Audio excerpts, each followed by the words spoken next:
Hello, good evening at the very end of the next day when I said I would be here to read aloud the next chapter in 2nd Chronicles chapter 26.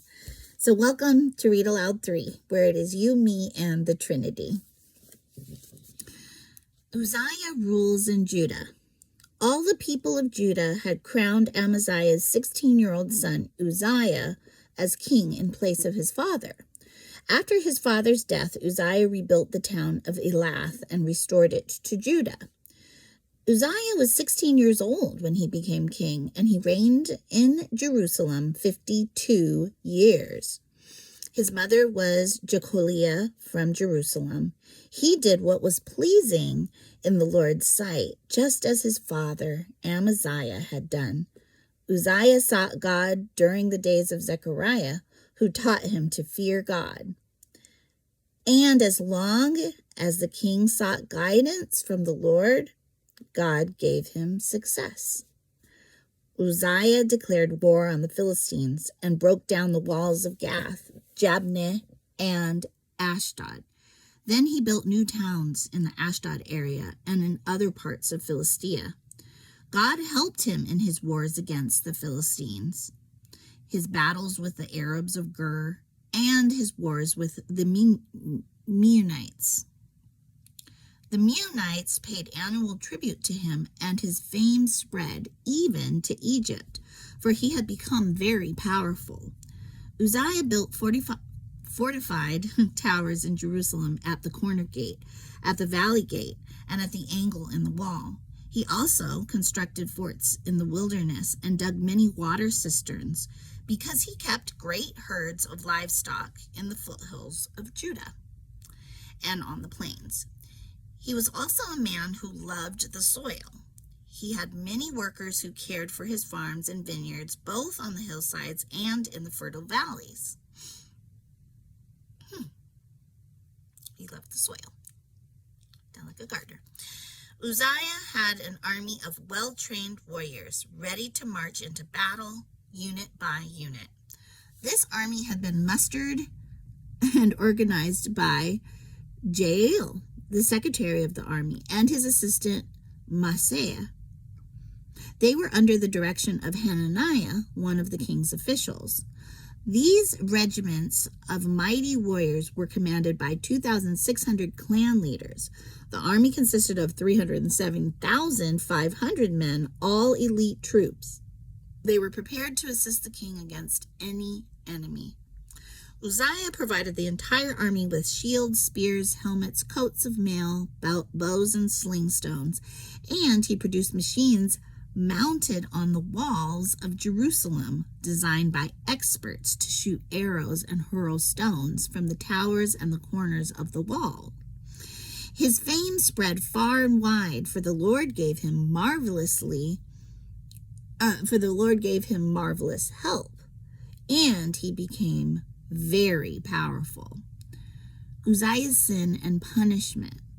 But when he became powerful, he also became, you guessed it, proud, which led to his downfall. He sinned against the Lord his God by entering the sanctuary of the Lord's temple and personally burning incense on the incense altar. Azariah, the high priest, went in after him with 80 other priests of the Lord, all brave men. They confronted King Uzziah and said, "It is not for you, Uzziah, to burn incense to the Lord. That is the work of the priests alone, the descendants of Aaron who are set apart for this work. Get out of the sanctuary, for you have sinned. The Lord will not honor you for this." He had some people who could tell him the truth in his life. Uzziah, who was holding an incense burner, became, you guessed it, furious. But as he was standing there, because of the pride, raging at the priests before the incense altar in the Lord's temple, leprosy suddenly broke out on his forehead. When Azariah the high priest and all the other priests saw the leprosy, they rushed him out, and the king himself was eager to get out because the Lord had struck him. So King Uzziah had leprosy until the day he died. He lived in isolation in a separate house, for he was excluded from the temple of the Lord. His son Jotham was put in charge of the royal palace, and he governed the people of the land. The rest of the events of Uzziah's reign, from beginning to end, are recorded by the prophet Isaiah, son of Amos. When Uzziah died, he was buried with his ancestors. His grave was in a nearby burial field belonging to the kings, for the people said he had leprosy, and his son Jotham became the next king. Wow, even in death and burial, he was buried in a field, a nearby burial field, not in the field of the kings, right? So that was quite a punishment, and it's just such a strong message about pride, and because it says when he became powerful, when he had become powerful, he also became proud. So that's just something to watch. I think this happens in on a smaller level with many people, and including ourselves, right? For lesser things, we may find that, okay, we had success here, so we must be good at this. Let's try to do it our own way. Let's feel good about ourselves enough that we can just push through and maybe make the rules, for our life. So let us make sure to learn from this, that God has order in his kingdom, and he's given us his word to live by. We'll always we want to submit to it.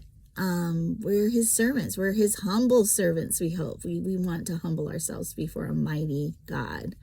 And if he gives us blessing and victory and success, it's because he's such a good God, and because he is doing it for a purpose, and he wants us to have that level for his purposes in the earth of success. So we just want to remember that what we're here for, and I think this was a really good chapter to remind us. So have a good evening, get some rest, and I'll be back tomorrow.